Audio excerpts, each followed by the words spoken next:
వ్యాపారం కోసం దేశంలోకి ప్రవేశించి వనరులు దోచుకోడానికి నిశ్చయించుకొని దేశంలోని అనైక్యతను ఆసరాగా తీసుకొని ఆంగ్లేయులు భారతదేశంపై పట్టు సాధించారు.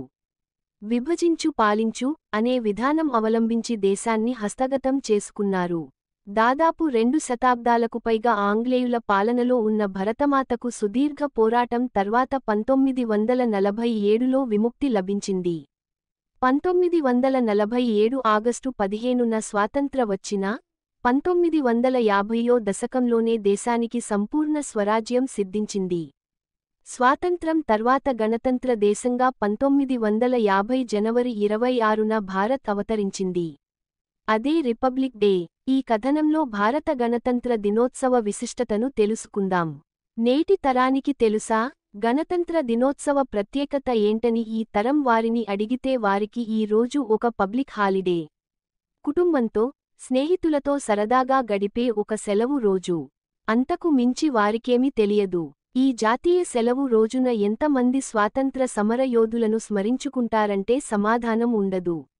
దేశ స్వాతంత్రం మీద నేటి యువతకి ఎంత అవగాహన ఉంది అని ప్రశ్నిస్తే నో ఆన్సర్.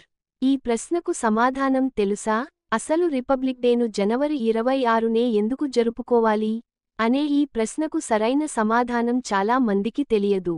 దేశానికి 1947 ఆగస్టు 15న స్వాతంత్రం లభించింది. అలాగే 1950 జనవరి 26 నుంచి రాజ్యాంగం అమల్లోకి వచ్చింది కాబట్టి ఏటా అదే తేదీన రిపబ్లిక్ డే జరుపుకుంటున్నామని భావిస్తారు. ఇందులో కాస్త నిజం లేకపోలేదు. కాని దీని వెనుక బలమైన కారణం ఉంది. అదేమిటో చూద్దాం. సంపూర్ణ స్వరాజ్య తీర్మానం. వాస్తవానికి భారత రాజ్యాంగాన్ని 1949 నవంబరు 26నే ఆమోదించారు. దీనిని అమలు చేసే తేదీకి ఒక ప్రాముఖ్యత ఉండాలనే ఉద్దేశంతో 2 నెలలు వేచి ఉన్నారు. జలియన్ వాలాబాగ్ ఉదంతం తరువాత ఒక్కసారిగా కళ్ళు తెరచిన భారత నేతలు లాహోర్ వేదికగా 1930 జనవరి 26న కాంగ్రెస్ పార్టీ జాతీయ సమావేశంలో తొలిసారిగా సంపూర్ణ స్వరాజ్యం తీర్మానం చేశారు. నెహ్రూ సారథ్యంలో రావి నది ఒడ్డున త్రివర్ణ పతాకం ఎగురవేసి భారతీయుల స్వాతంత్ర సంకల్పాన్ని బ్రిటిషర్లకు గట్టిగా వినిపించారు. అంతటి చారిత్రక ప్రాధాన్యం ఉన్న తేదీకి చిరస్థాయి కల్పించాలన్న సదుద్దేశంతో నవభారత నిర్మాతలు రాజ్యాంగ రచన 1949లో పూర్తయినా మరో 2 నెలలు ఆగి 1950 జనవరి 26 నుంచి దానిని అమల్లోకి తెచ్చారు. రాజ్యాంగ రూపకల్పన. జనవరి 26, 1950తో బ్రిటిష్ కాలం నాటి భారత ప్రభుత్వ చట్టం 1935 రద్దయింది. స్వాతంత్ర్యం వచ్చిన తర్వాత దేశానికి రాజ్యాంగం ఉండాలని భావించిన నాటి దార్శనికులు, మేధావులు రాజ్యాంగ పరిషత్ను ఏర్పాటు చేశారు. దీనికి అధ్యక్షుడిగా డాక్టర్ బాబు రాజేంద్రప్రసాద్ను ఎన్నుకోగా, రాజ్యాంగ ముసాయిదా కమిటీ చైర్మన్గా డాక్టర్ అంబేడ్కర్ను నియమించారు.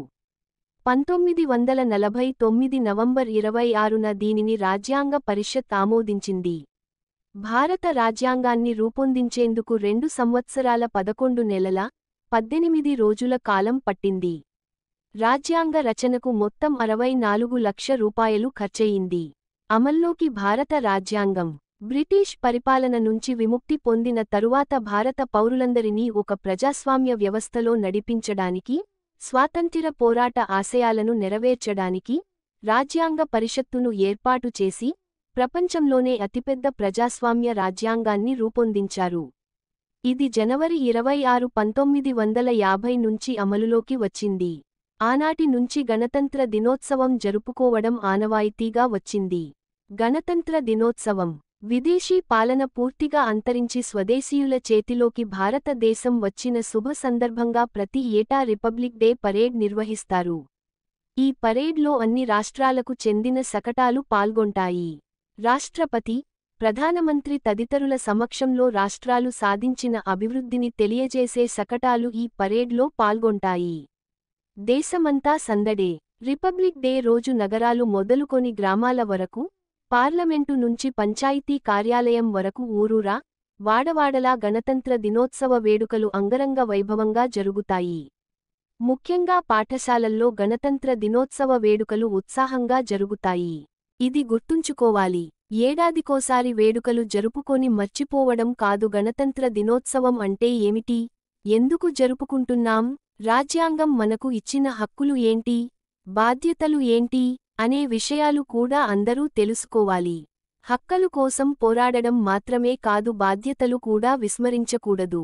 ఈ దేశం నాకు ఏమీ ఇవ్వలేదని పరాయి దేశాలకు పారిపోవడం కాదు. ఈ దేశం కోసం మనమేం చేయగలమో చేసి చూపించాలి. అప్పుడే భారతదేశం అభివృద్ధి చెందుతున్న దేశం కాకుండా అభివృద్ధి చెందిన దేశాల జాబితాలో చేరుతుంది.